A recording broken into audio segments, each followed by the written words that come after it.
Hello friends, எப்பவும் வாங்குற அந்த பட்டன் காளானை விட இந்த டைம் வந்து இந்த ஃபார்ம் க்ரோன் ஒயிட் மஷ்ரூம்னு ஒன்று வச்சுருந்தாங்க. சரி, நம்ம ஊரில் வந்து இந்த மலைக்கெல்லாம் காளான் புடைக்கும் இல்லையா, பார்க்கறக்கு ஓரளவு அதே மாதிரி தெரிஞ்சுது. ஆனால் பியூர் ஒயிட் கலரில் இருந்துச்சு. பார்க்கறக்கு சன்னமாக ஒரு காளான் புடைச்சிருந்தா எப்படி இருக்குமோ அதே மாதிரி தான் இருந்துச்சு. டேஸ்ட் எல்லாம் வந்து பட்டன் காளான் எப்படி இருந்துச்சோ அதே மாதிரி தான் இருந்துச்சு. எந்த டிஃப்ரென்ஸும் இல்லை. நானும் ஒவ்வொரு தடவை டிஃப்ரெண்ட்டாக காளான் பாக்கெட்ஸ் எல்லாம் பார்க்கும்போது ஏதாவது ஒன்றாவது அந்த ரியல் டேஸ்ட்டை வந்து மேட்ச் பண்ணி கொடுக்கும்னு நினச்சி வாங்குவேன். ஆனால் எதுவுமே இது வரைக்கும் அந்த ஒரிஜினல் காளானோட டேஸ்ட்டை வந்து பக்கத்தில் கூட கொண்டு வந்து கொடுக்க மாட்டேங்குது. எந்த செயற்கை முறையாலும் ஒரிஜினலான ஒன்றை வந்து கொண்டு வந்து கொடுக்க முடியாது அப்படிங்கிறது தெரிஞ்சிருச்சு.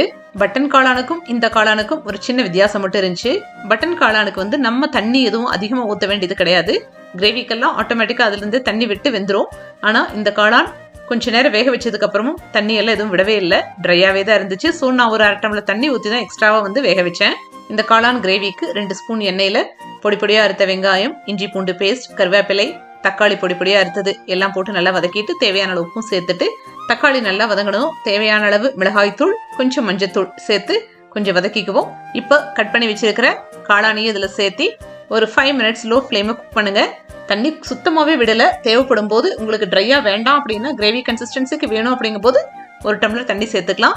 இதோட ஃப்ளேவரை இன்க்ரீஸ் பண்ணுறதுக்கு ஒரு இன்ஸ்டன்ட் மசாலா பவுடர் செஞ்சுக்கலாம். 2 பட்டை, 2 கிராம்பு, 1 ஸ்பூன் காஞ்ச மல்லி, இந்த 3ஐயும் போட்டு கொஞ்சம் நல்லா சூடாக வரைக்கும் நல்லா ஃப்ரை பண்ணிட்டு ஃபைனலாக சோம்பு சீரகம் சேர்த்துக்கோங்க. முதல்லையே சோம்பு சீரகம் சேர்த்தீங்கன்னா மல்லி வறுபடுற நேரத்துக்கும் சோம்பு சீரகம் வறுபடுற நேரத்துக்கும் வந்து வித்தியாசம் இருக்கு. மல்லி வறுபடுற நேரத்துக்குள்ள இந்த சீரகம் சோம்பு ரெண்டுமே வந்து கருகிரும். அதுக்கப்புறம் அரைச்சோம் அப்படின்னா அந்த பவுடரோட டேஸ்ட் வந்து கொஞ்சம் கசப்படிக்க ஆரம்பிச்சிரும்.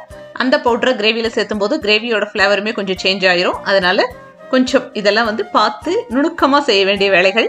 நம்ம எக்ஸ்பெக்ட் பண்ற டேஸ்ட்ல ஃபுட் வரணும்னா இந்த அளவுக்கு நிதானமா யோசிச்சு ஒன்னொன்னா தான் செய்யணும். அரைச்ச பவுடரை காளான் கூட சேர்த்தி தேவையான அளவு கொஞ்சம் தண்ணி ஊற்றி ஃபைனலாக இறக்கும் போது மல்லித்தலை போட்டு இறக்குனீங்கன்னா சூப்பர்பான காளான் கிரேவி ரெடி.